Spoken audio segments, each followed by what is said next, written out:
Bom dia. O nosso grupo ficou responsável pela apresentação do viscosímetro rotacional. E ele é composto pela Bárbara, pelo Gustavo, por mim, Guilherme Aires, pela Jéssica e pela Laura.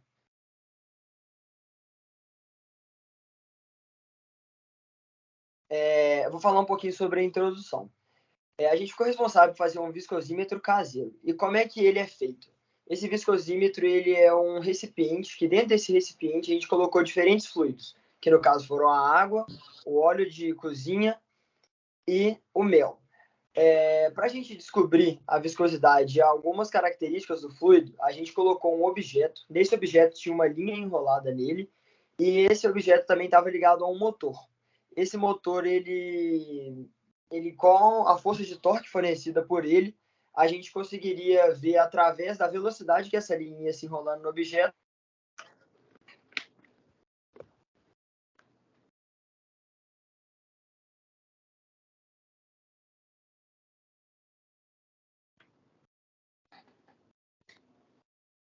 Com isso, nosso trabalho tem como referência o viscosímetro rotacional, que é um instrumento que mede a viscosidade dos fluidos.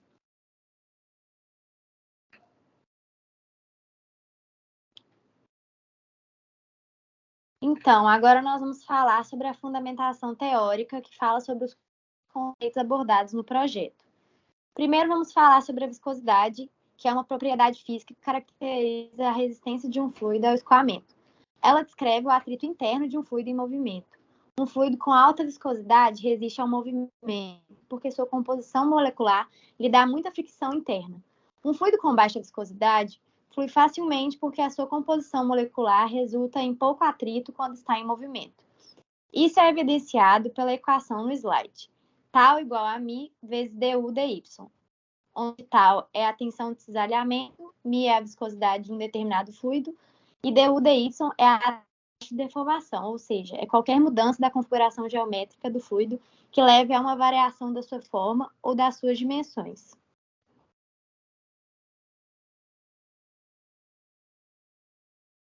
Agora, nessa primeira imagem,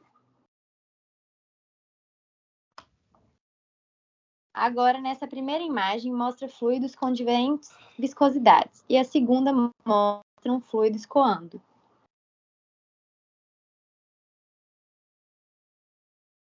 Outro conceito abordado é o torque, que é uma grandeza física associada ao movimento de rotação de um determinado corpo em razão da ação de uma força. Portanto, sua equação é dada por T igual a F vezes B, onde T é o torque ou momento de forças dado em Newton por metro.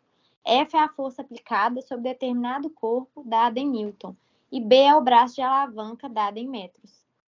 O braço de alavanca é a distância da força aplicada até o ponto de eixo ou de rotação do corpo, ou seja, no caso do nosso viscosímetro, será o raio do cilindro, onde os fluidos serão medidos. Portanto, o torque é um conceito essencial na construção desse viscosímetro, já que o motor dele irá rotacionar o fluido e precisamos medir esse torque para chegarmos ao resultado, que é a viscosidade de cada fluido.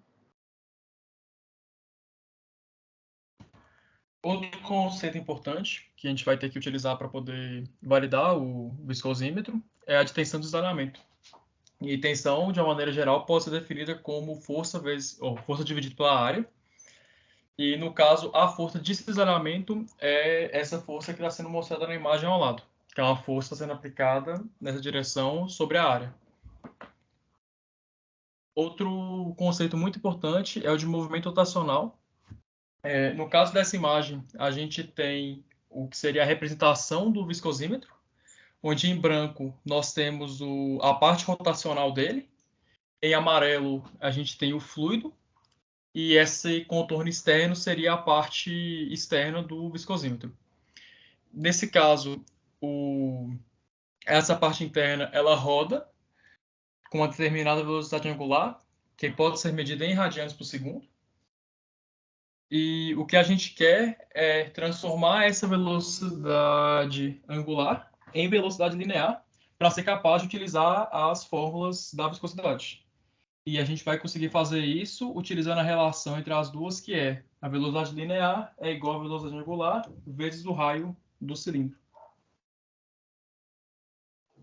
Para calcular a viscosidade, nós vamos começar pela fórmula de tensão de cisalhamento, que vai ser a viscosidade multiplicando a variação da velocidade sobre a variação da posição. E no nosso caso, a variação da posição, a gente vai substituir pelo B, que é a distância entre a parte rotacional e a parede do recipiente.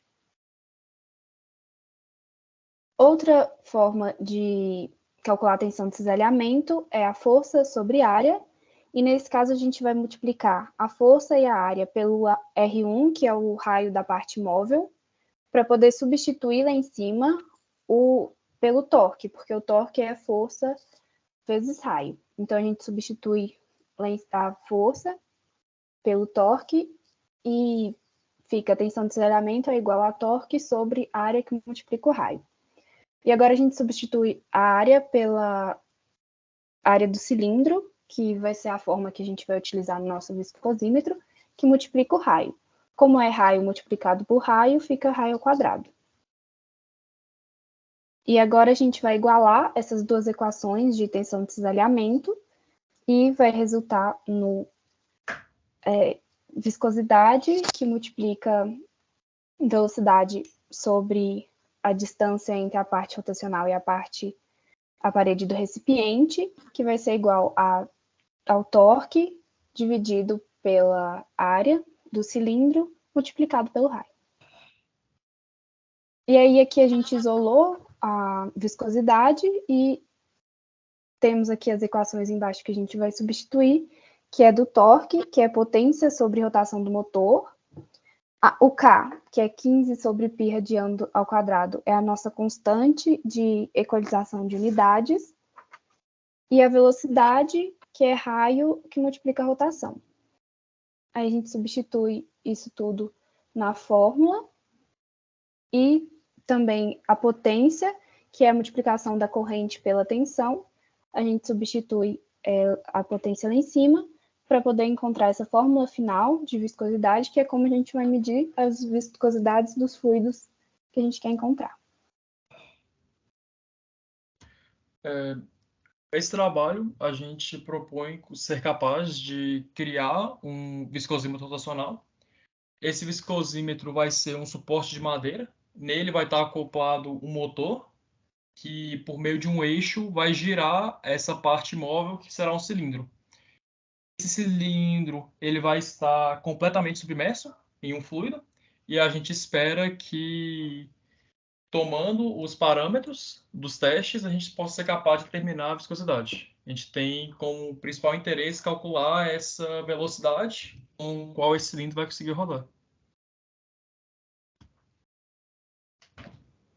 E sobre os resultados preliminares, nosso grupo espera que o motor exerça a mesma força em todos os ensaios. Por quê? Porque o ideal e o esperado é que a tensão de cisalhamento seja sempre a mesma, ou seja, constante.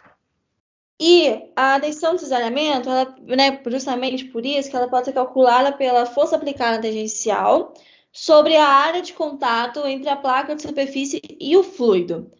E aí, nós esperamos observar a diferença da viscosidade e, além disso, determinar as características de cada fluido. Com isso, obter os valores relacionados de acordo com a literatura.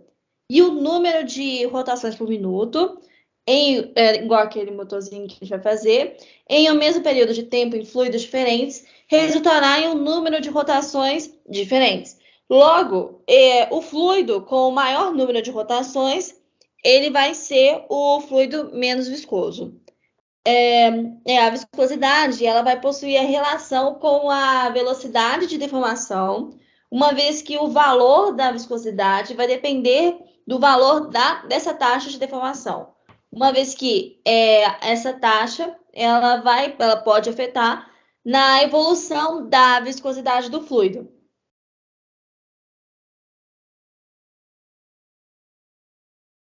E com isso encerramos nossa apresentação. Muito obrigada pela atenção.